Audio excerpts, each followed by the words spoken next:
If there's one truth I've learned in over 3 decades of working with couples, it's this. There is a single question that reveals, almost instantly, whether a man is falling in love with you. Most women hear it, but they don't recognize it for what it truly is. As a result, they often overlook the clearest sign that he's already envisioning a future with them.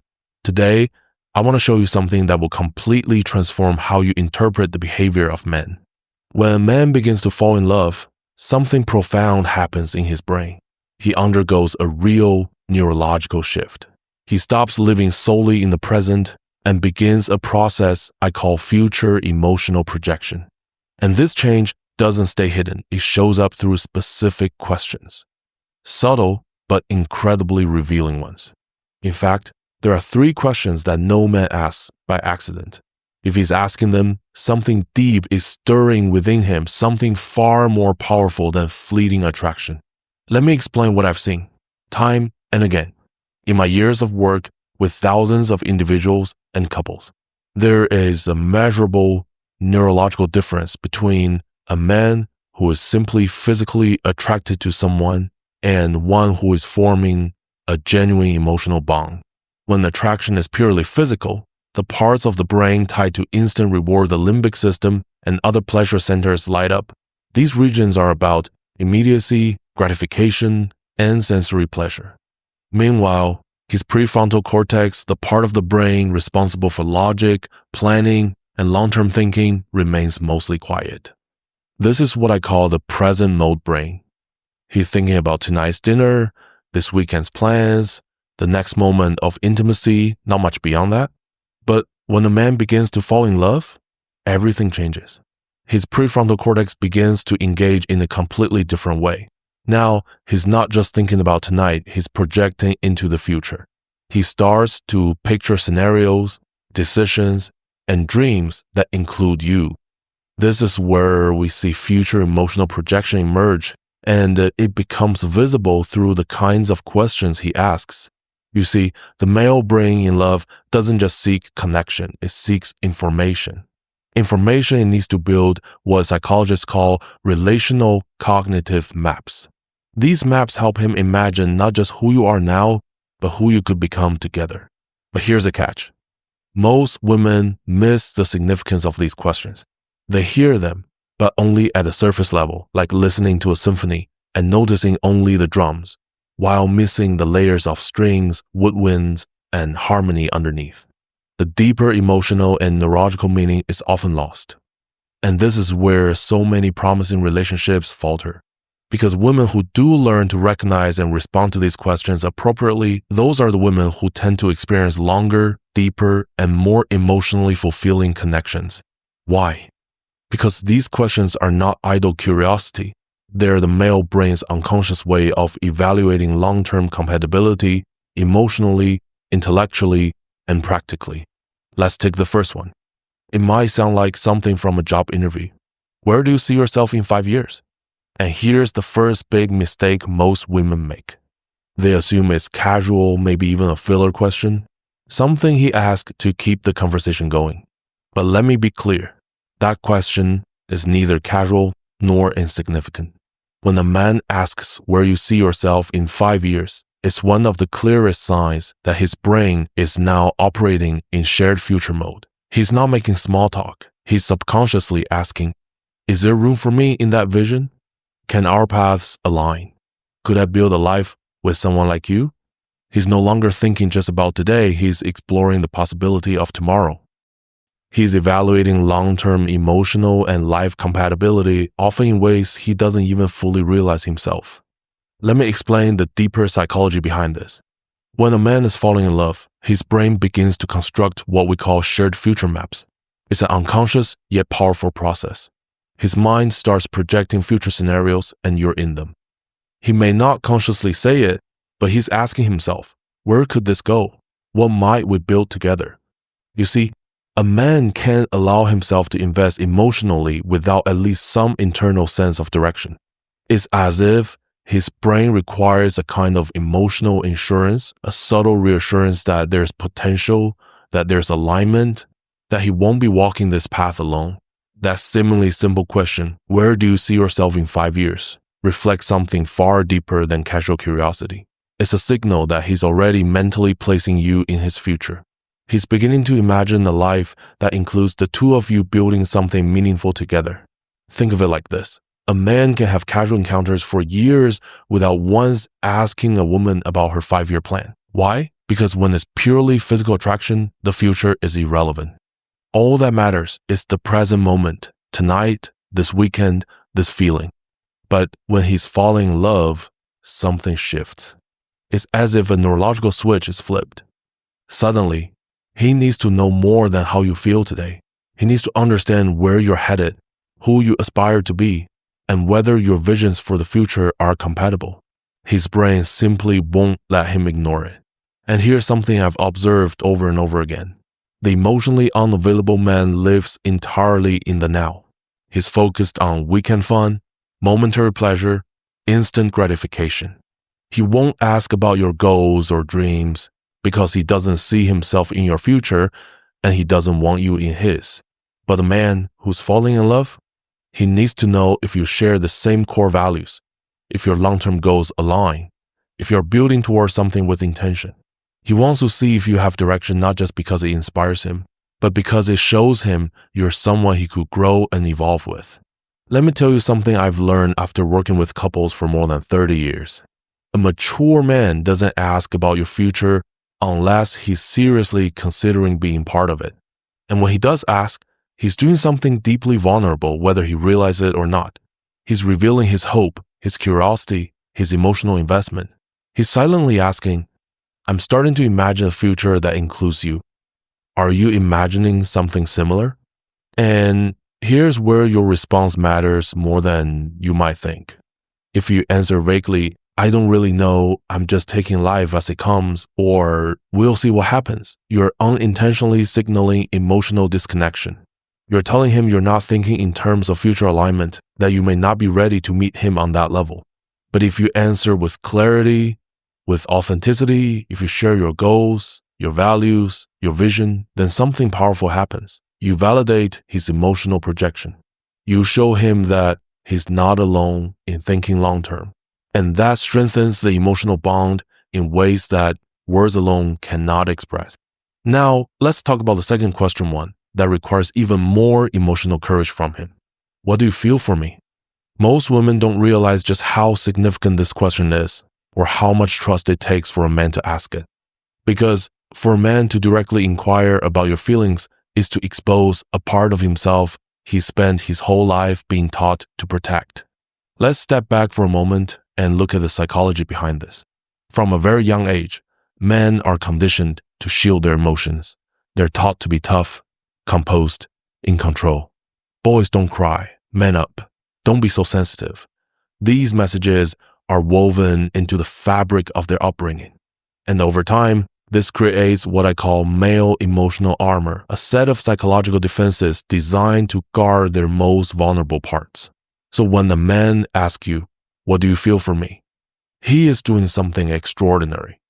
He's momentarily lowering that armor. He's risking emotional exposure. He's not just asking for affirmation. He's asking for connection, for something real, something safe, something he can trust. So when a man looks you in the eye and asks, what do you feel for me? He's doing something quietly revolutionary. In that moment, he's making a conscious decision to set aside his emotional armor, the very armor he's been taught to wear his entire life. He's willingly exposing himself to the risk of being hurt. He's saying, without using those exact words, I care about you so deeply that I'm willing to risk my pride, even my image of strength, just to know where I stand with you. And that realization changed the way I view this question entirely. Because at its core, it's not just about needing affirmation or reassurance. It's a desperate search for emotional safety. You see, when the man is in love, he enters a space of vulnerability that is foreign to most of his daily experience.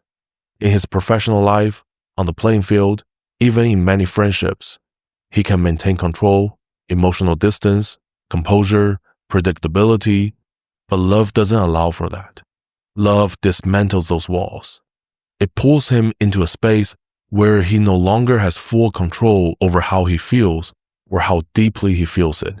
And that can be terrifying for someone who has spent a lifetime mastering emotional restraint.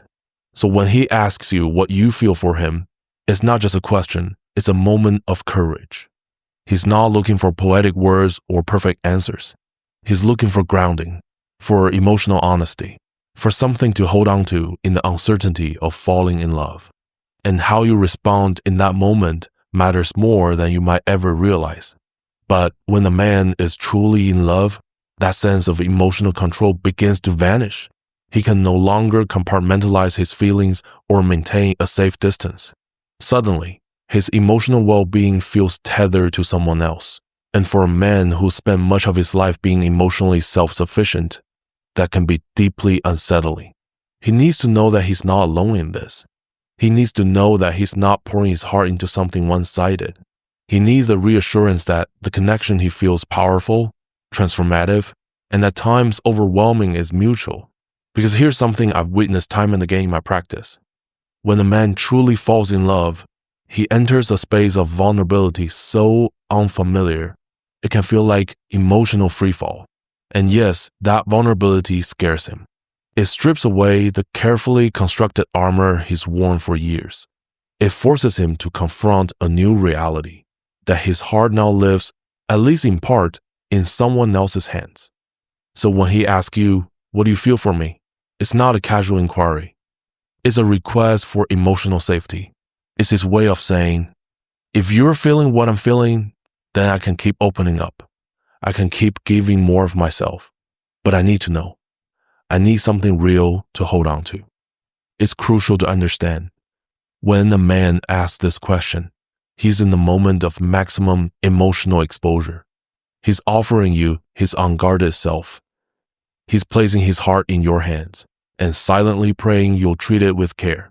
And yet, this is where many women unintentionally go wrong. They respond evasively, or worse, they minimize the moment.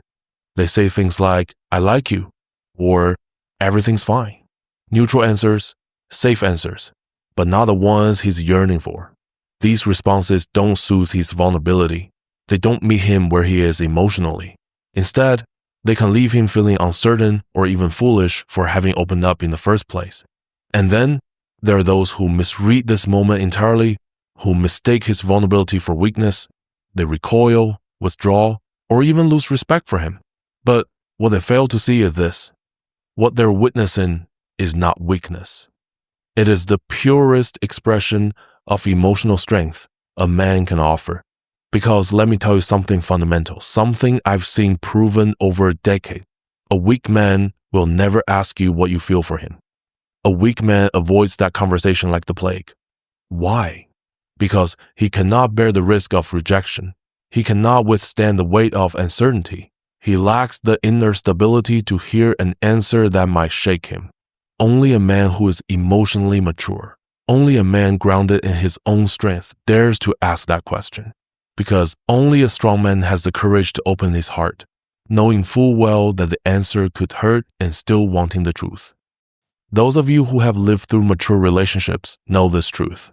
It's in these moments of emotional honesty that the future of a relationship is defined. These are the quiet crossroads, the forks in the road where we choose whether to move toward true intimacy or stay on the surface of human connection. When a man asks you what you feel for him, he's not just seeking words, he's creating an opportunity, an invitation to take off the mask, to drop the armor, and to meet in the space of total authenticity. And now we arrive at the third category of questions. They may seem the least significant, the kind of phrases we hear every day without a second thought. But in reality, they are often the most revealing signs of long-term emotional investment. Questions like, did you eat? Did you get home safely? How was your day?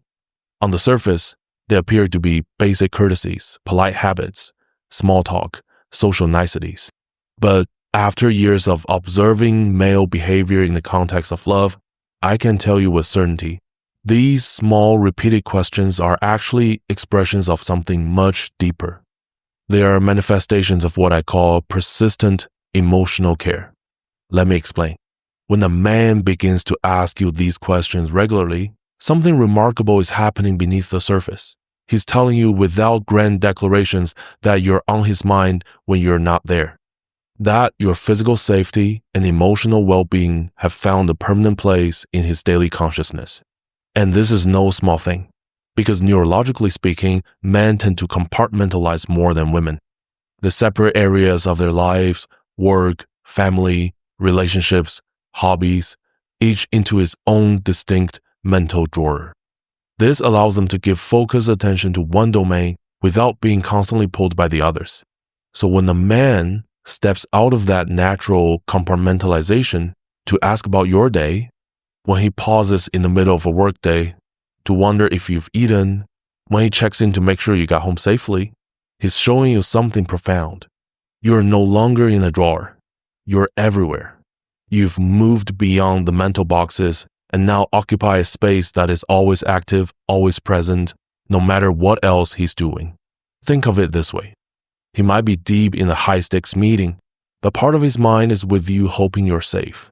He might be laughing with friends over a football game, but he keeps his phone nearby just in case you need him. Because in his heart, he's already made room for you, not temporarily, but consistently.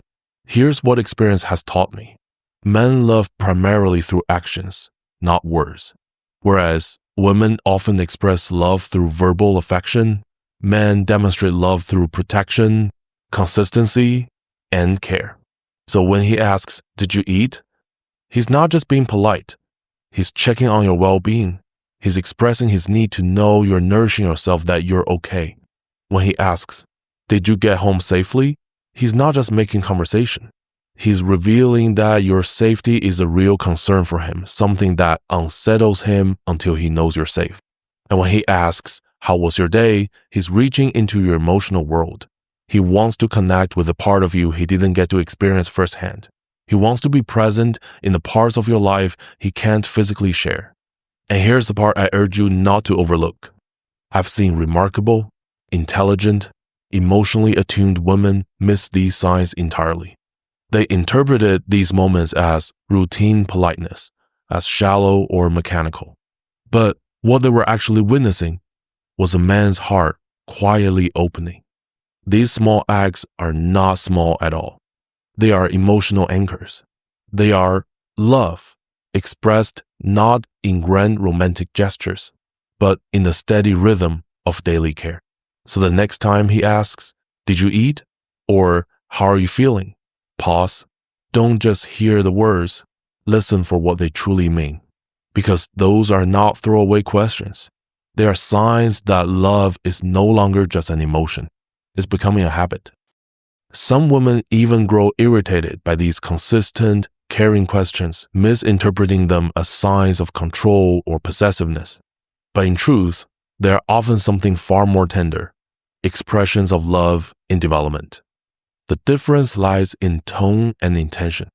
A controlling man asks from a place of insecurity, from a need to dominate, to monitor, to exert power. But a man in love, he asks from a place of genuine care, from emotional connection, from the desire to be part of your daily world and to ensure you're safe and cared for, even when he's not beside you. Now, there's one more question I want to share with you, a bonus question, if you will, that often appears not as a declaration, but as an unspoken signal. And when it does, it carries enormous emotional weight. Do you want to meet my family? That single invitation speaks volumes more, perhaps, than any romantic confession ever could. Because for most men, family represents their most intimate emotional core. It's the space where they're most unguarded, most authentic, most themselves. It's where all the masks, social, professional, even emotional, come off. So when a man invites you into that sacred circle, he's doing far more than planning a polite introduction. He's making several powerful emotional statements all at once. First, he's saying, "I trust you." He trusts that you will treat the people he loves with kindness and respect, that you will not judge him for his family dynamics, his upbringing, or the history behind the faces you're about to meet. Second, he's telling you, I see you as someone permanent. Because let's be honest, men don't bring casual dates home. Family is reserved for those who are staying. When he introduces you, he's already envisioning you as part of that world. Third, he's signaling, I'm ready for integration. He wants the people closest to him to know the woman he's falling for. He wants the separate compartments of his life to merge to create an emotional ecosystem where everyone he loves can coexist harmoniously. And there's another, more subtle layer to this: validation. Consciously or not, he wants his family to meet you because he values their opinions.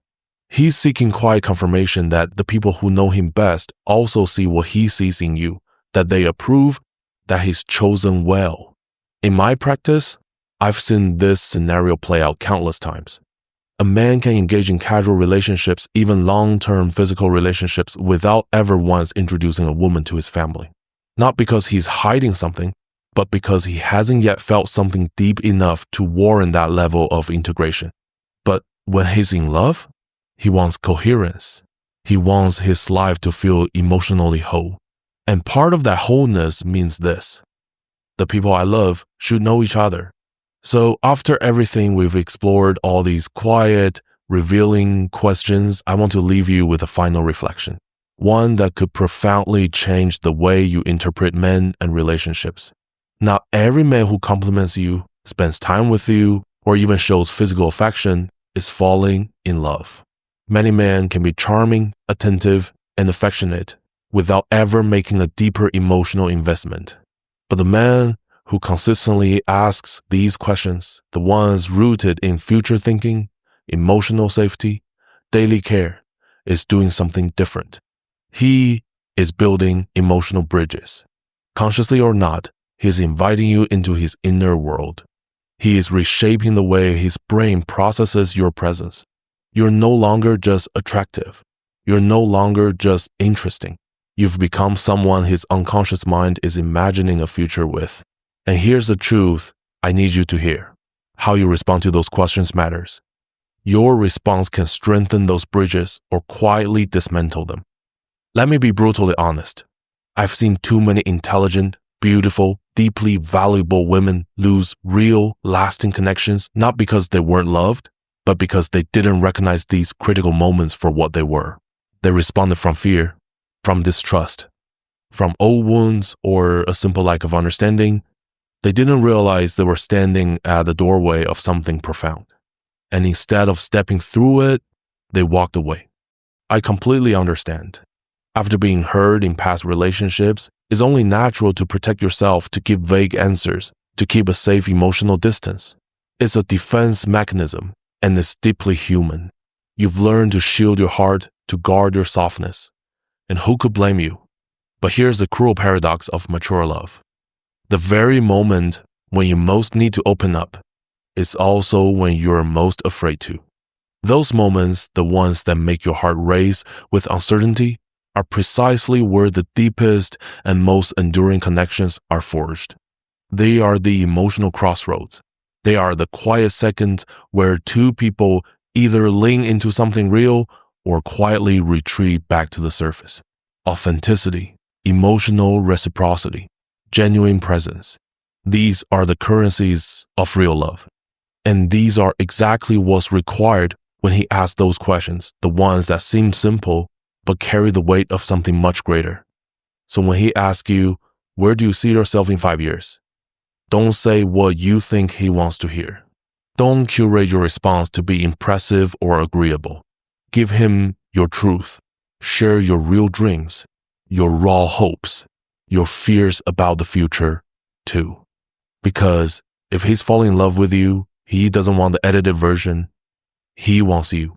All of you with your complexities, contradictions, and courage.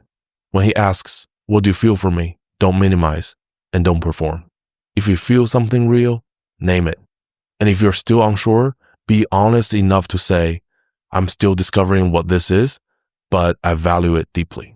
Mature men don't want the right answer. They want the real answer. They want to stand in truth with you, even if it's uncertain, rather than build a fantasy from polite, evasive words. And when he asks those small, consistent questions. Did you eat? Did you get home safe? How was your day? Please, don't brush them off. Recognize them for what they are. Quiet love. In development, love expressed not with grand declarations, but with daily presence.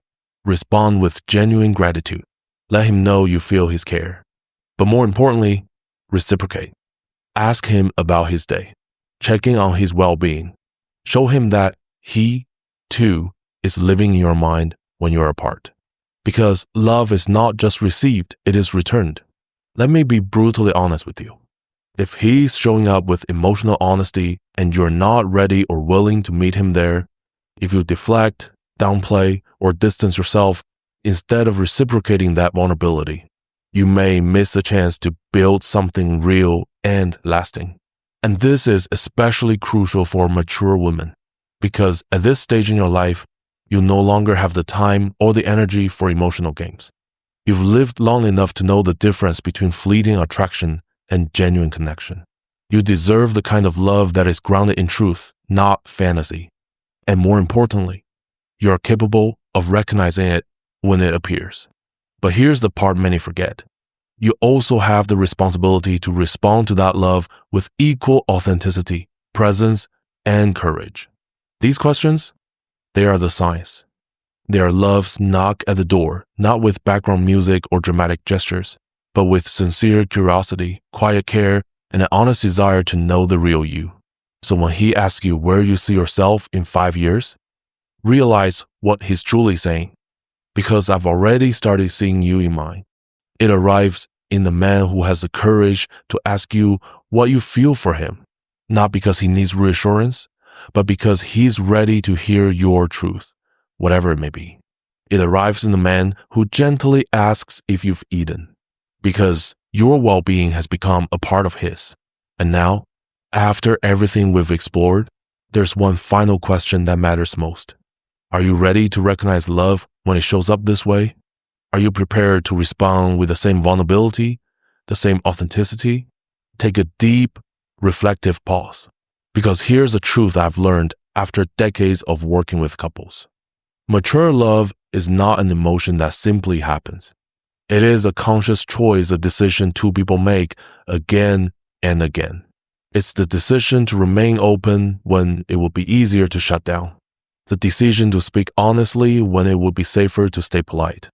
The decision to build something real when it would be far simpler to keep things surface level. And the questions we've examined together, they are not just words.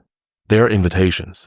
When he asks you about your future, he's inviting you to decide whether you want to build in the same direction.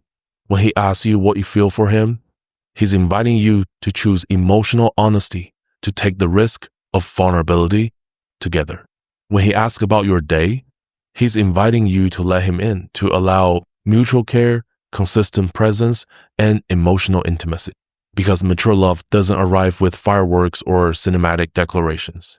It arrives quietly, in sincere questions, in steady actions, in a man's genuine curiosity about your inner world, in his desire to build something meaningful with you. And now that you know how to recognize it, I hope you have the emotional wisdom to value it. I hope you have the courage to meet it with your full, unfiltered self. And above all, I hope you have the confidence to believe that you are worthy of a love that arrives like this, quiet, genuine, consistent, and real,